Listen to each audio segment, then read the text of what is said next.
Ah, Limbo. This is a little bit of a dark and creepy title screen. Oh god, I hope there's nothing in that treehouse. Now I'm gonna get this out of the way. There really isn't a whole lot to say about this game. Limbo is just a basic 2D platforming puzzle game, and that's really it. But I did say I was gonna do a review on it, so I will give it to the best of my ability and review this game. Now, as I usually start my reviews, I talk about the story. But to be honest, there really isn't a whole lot to a story in this game. In fact, there really isn't even a story. I read the Xbox Live info, and all it said was, unaware of his sister's fate, a boy enters Limbo. That's not exactly how I really saw it. So, I'm going to just try and fill in the blanks.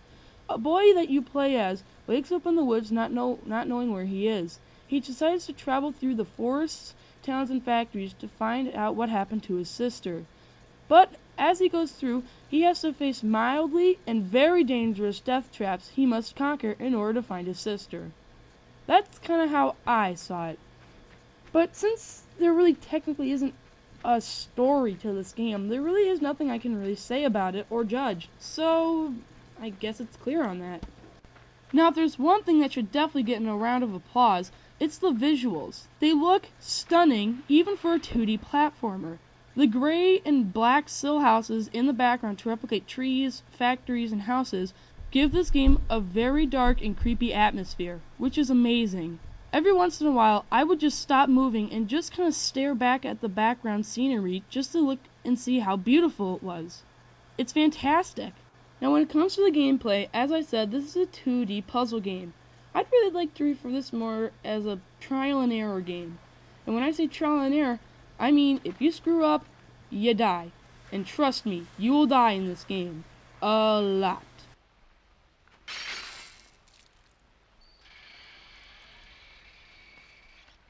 The controls in the game are extremely simple.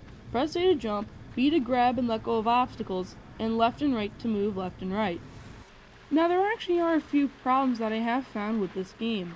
One, there are a lot of difficulty spikes in here.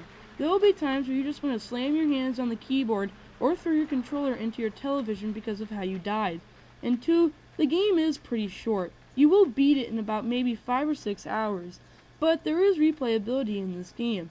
There are actually achievements that you can get, which are really just little eggshells that glow, but if you walk on them, you can crack them open and get an achievement. You do have to look around in the areas because you don't just get them for just beating a certain challenge.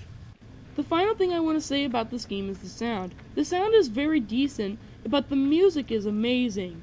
The music doesn't really pop in all the time, so you gotta keep your ears open to listen for it. The music usually ranges from 10 seconds to 4 minutes, and they very well add to that dark and creepy atmosphere, which makes the game even more enjoyable. Limbo is a fantastic 2D platforming game, and overall a very good game. Don't let the difficulty spikes or the shortness of the game keep you away from this wonderful adventure. While the atmosphere can get a little too creepy sometimes, I really wouldn't recommend this game for anyone under the age of 8, but for everyone above that age, this game is fine. This game is great. It's one of my most favorite 2D platforming games I've ever played in my entire life. I would give this game a 9 out of 10, and for a word grade, I would give it amazing. Definitely buy this game.